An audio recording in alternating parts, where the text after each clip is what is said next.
All right, welcome to episode 1 of Seasonal Waste Bin with my co-host, the Observable Universe. It's true. It's true. That's my username. That is his username. And we're checking out the first episode of Journal with Witch. What are your initial impressions, Uni? Well, my initial impressions is that I think the title, the English translation, is a bit silly. Mostly because it just doesn't sound natural. Journal with Witch. Yeah, it sounds kind of bad. Should it be like Journal with a Witch, or with the Witch, or an Witch? Do you know what the direct Japanese translation is? I don't, but I do know that it's politically fun to just like shit on anyone in the industry. So I think if I just do that, people won't care or chat. Okay. So I'll just say they're wrong. I haven't even looked at it, but I'll just say they're wrong and they're stupid.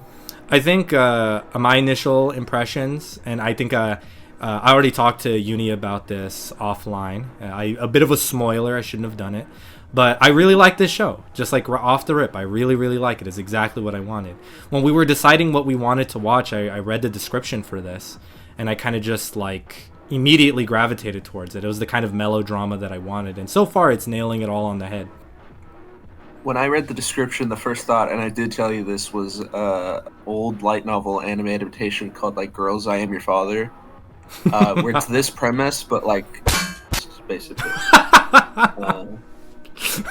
which it may go in that direction. I don't know. I don't have a little crystal ball. I do want to say that is like an immediate concern of mine because I really do like these characters.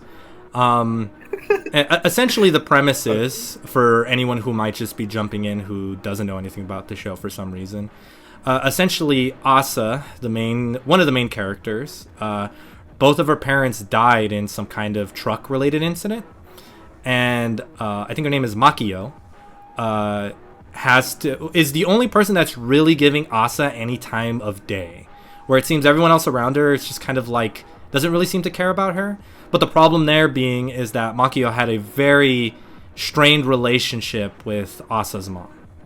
And she, at some point during the show, she just straight up tells her, because Asa seems to be very like distant and doesn't really seem to be sad or crying. She's not really showing any real emotion. And when she's asked, like, are you sad? Asa kind of asks her back and says, well, are you sad? And she says, well, no, because I hated your mom and she sucked. And it's shown multiple times where like a vigil, like she just straight up shows up. It's not even a ghost, where she's just lecturing Makio, like consistently, like every single time. Every time she shows up, it's like to talk shit about her sister. She obviously looks very angry and pissed off. I think it's pretty good. Oh yeah, did you like the beginning? They mentioned Justin Bieber, wasn't that? Yeah, funny? I think an interesting direction that this episode had. I thought it did pretty well. It was like illustrating that these characters are a bit off. But naturally the way that they react and like do things, it was just like have natural character expression. Because like when you look at Makio for the first time, you think like, or at least I thought the interpretation of just like, oh, this sort of like stoic character that really has their walls up. And they're really quiet and like standoffish. But then like when she starts singing and she's like, oh, can you do Justin Bieber? That was a good way of just sort of like changing the direction of the expectations of that character, where it's like, oh, okay, they're not exactly that archetype fully. Yeah. Like they might have like some walls up, but they're more like honest and like playful about it. Yeah. Which I thought was interesting. There were a lot of things like that through this episode where like there are little like subtle hints of like, oh, these are how these characters just react in a natural world, where like it felt like the people making it really like wanted to pay attention to like minute details of how they move and how they react to things. There was a really interesting little sequence where like Makio goes to like tie up her hair, and then she like realizes that she didn't have like a scrunchie or something. Yeah. And then she does like a little reaction, and like that, things like that I thought were really neat. It made the characters feel alive. Yeah, because the anime is very non-linear in this sense.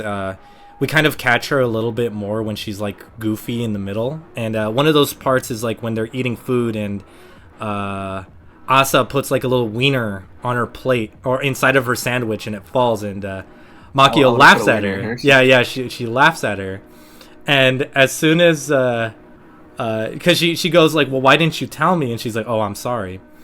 And then at some point, Asa just asks her straight out, hey, are you kind of like super shy? And she kind of like spits out and gets like really weird and awkward. It's like, no, okay, actually, yes, though. And she admits that like a lot of how she was in the beginning and then in the later episodes, because like I said, it's very like non-linear. She says that it was like all bravado for the most part. It was kind of like a spur of the moment. She kind of even admits, not even kind of, she just admits to Asa, it's like, I'm not someone who can really share their space.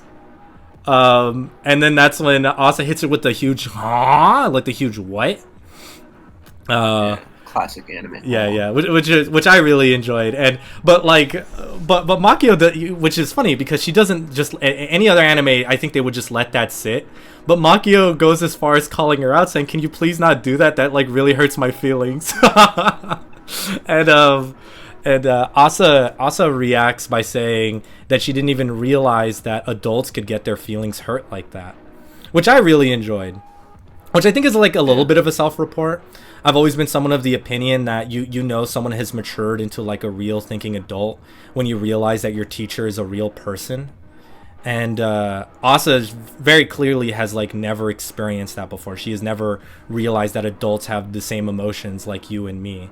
And then that's when Makio takes the opportunity to admit that with her mom, with her sister, her mom, Asa's mom, that she would never allow to show any kind of weakness, any kind of flaws like that, you know? Just giving off the impression that I think that they both might resent Asa's mom, but like probably in different ways. It's hard to say because it's really early on right now, but I think that it's already making it very clear.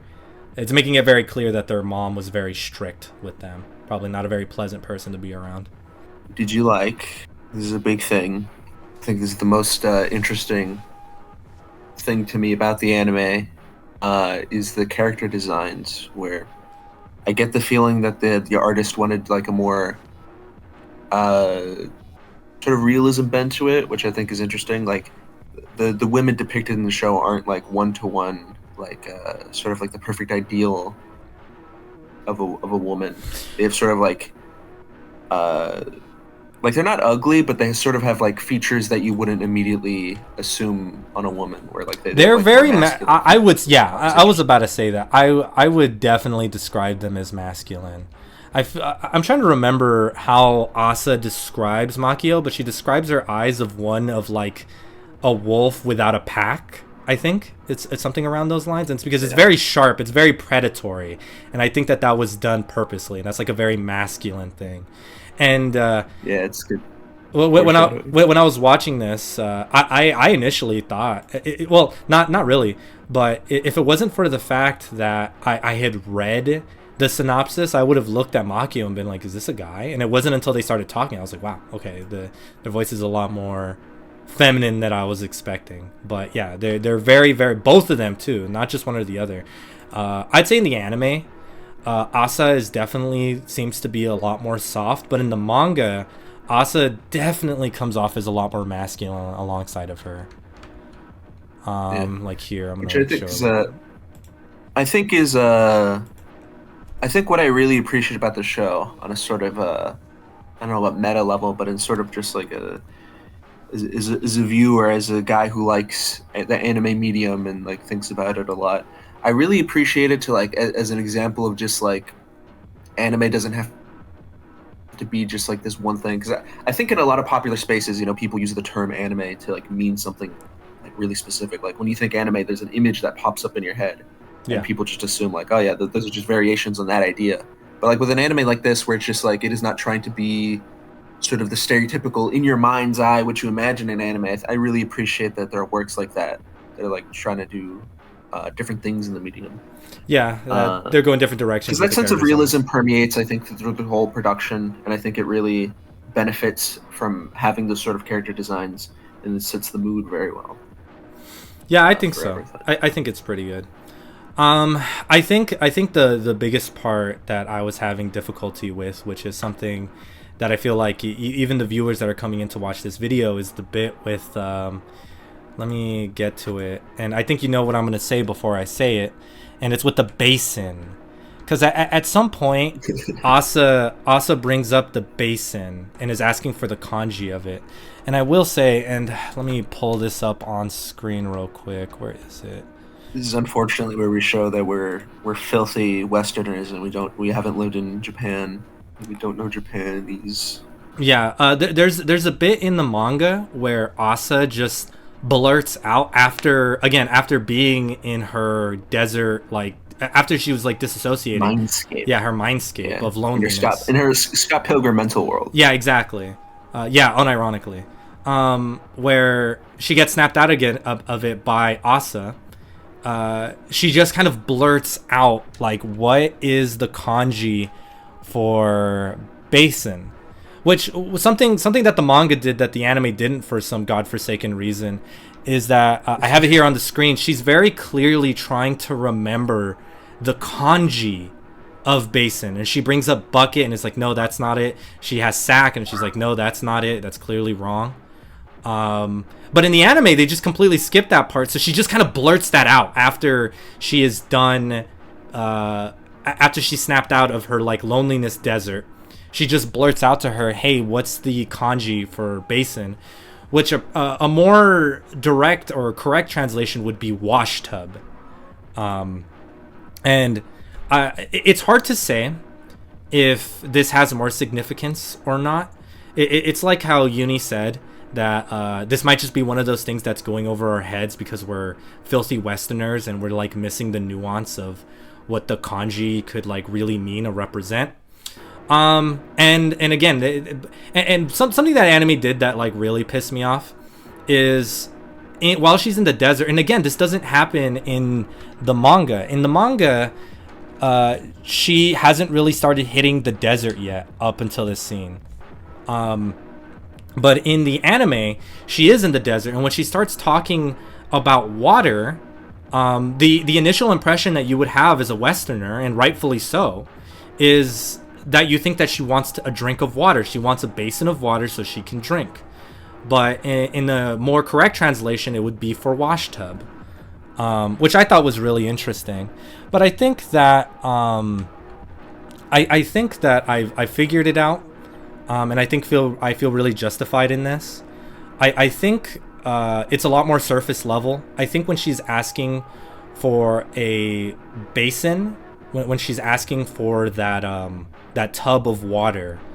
But the idea is that she hasn't cried up until this point. Asa has not really started crying. When Makio snaps her out of it, she's clearly like tearing up a little bit, but she's not quite there. And when she blurts out to her and tells her what is the kanji for basin, Makio at this point kind of ignores that initially and kind of tells her like, hey, these people don't give a fuck about you. These people don't care about you. And if you want to stay with me, let it be known that I hated your mom. My place is always messy. I'm always in a bad mood, but I'll never trample on your feelings. I'll never make you feel bad for who you are. Which was I think she's like obviously being honest about that, because earlier on when Makio mentions to Asa that she hasn't cried yet, she goes out of her way to tell her, you're not weird. You're not weird for crying yet. You're not there yet, so don't worry about it. But it's interesting that now in the point where she is to the point where she's starting to cry, she doesn't start bawling. She doesn't actually start letting the tears flow until Makio gives her the kanji for wash tub, something that she couldn't remember. And I think that, and it's obviously, I think we were thinking deeper about it than we actually were, or than it actually is. And I think as soon as she was given the kanji, she was given that wash tub. She was given the basin. And what happens sometimes when you're in a tub and there's too much water, it overflows. And by the way, that is also the name of the first episode, is Overflow. Oh, it is. So basically, it's just like a sort of a mental metaphor for like, I can understand the association with crying.